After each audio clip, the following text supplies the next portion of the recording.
ఎక్కడైనా తాను అన్స్టాపబుల్ అన్నారు బాలయ్య. కాకినాడలో వేగా జ్యువెలరీ షోరూమ్ ను ప్రారంభించారు. హీరోయిన్ సంయుక్త మీనన్ కూడా ఈ కార్యక్రమంలో పాల్గొన్నారు. వెండి తెరపై మోక్షజ్ఞ ఎంట్రీ, స్వీయ దర్శకత్వం, బంగారం ధరలు, బ్రాండింగ్, కాకినాడ పోర్ట్లో రైస్ మాఫియాపై, సినిమా వంటి డిఫరెంట్ టాపిక్స్ పై తన అభిప్రాయాలు మీడియాతో పంచుకున్నారు. గోదావరిలో అభిమానం, వెటకారం పైన బాలయ్య స్పందించారు.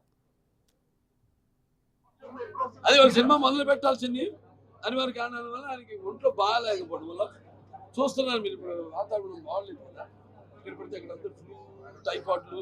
సో ఆయనకి సడన్ గా బాగా ఉంది, 2 రోజులుగా తక్కువ ఉండింది. సరే దాంతో మనం కొట్టే పూజ కదా అనుకున్నాం.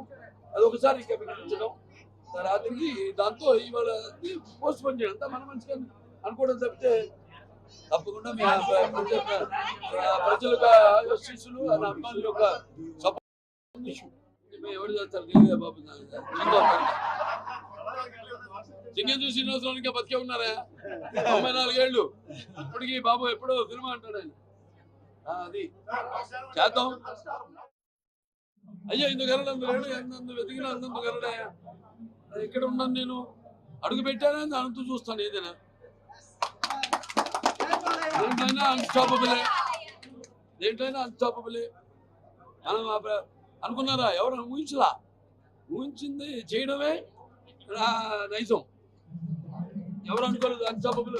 కొన్ని హీరోలు కొన్ని ప్రోగ్రామ్స్ చేస్తున్నారు, నేను అసలు రాడేమో దాంట్లో కనుక్కున్న తరుణంలో మరి అందరికి కాదుగా, నేను చాలా సెలెక్టెడ్గా చేస్తానండి, మంచి ప్రోగ్రామ్స్ చేస్తాను. అది మీకు చెప్పొచ్చు.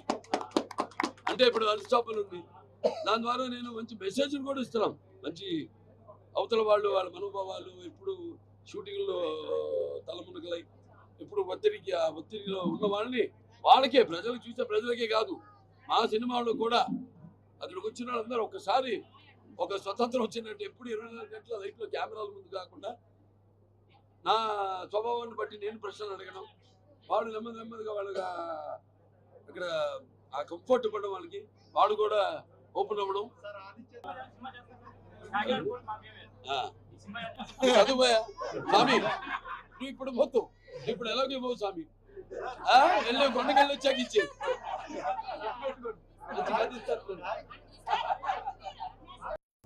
చూడడానికి నాజుగ్గా ఎలా అందంగా ఉండాలి అన్నది ఒక యువతరంలో చూస్తున్నాం మనం.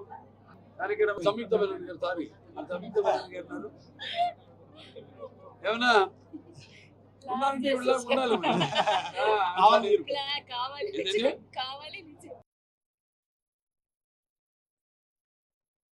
ఇప్పుడు సామాన్య ప్రజలు కొనుక్కునేస్తే, ఇప్పుడు బంగారం అన్నది ఇప్పుడు స్కీమ్స్ ఉంటాయమ్మా, ప్రభుత్వ స్కీమ్స్ ఉంటాయి, దానికి అంత సంబంధం ఉండదు.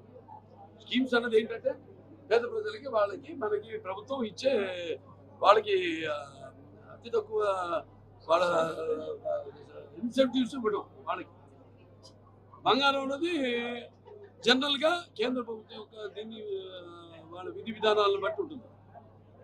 అది వేరే సబ్జెక్ట్ టోటల్గా. దానికి ఇప్పుడు ప్రభుత్వం విధానాలకి సంబంధం ఉండదు. గోదావరి జిల్లా అంటే వాళ్ళ ప్రజల యొక్క వాళ్ళ యొక్క అభిమానం, వాళ్ళ యొక్క ప్రేమ వాత్సల్యం, అలాగే నిర్మోహమాటం, ఏమన్నా కొండ బద్దలు కొట్టినట్టు మాట్లాడే స్వభావం నీళ్ళలో ఉందని కూడా, గోదావరి నీళ్ళలో. అలాగే వెటకారం, అదే ఇక్కడ పుట్టుంటుంది వెటకారం అన్న పదానికి అర్థం.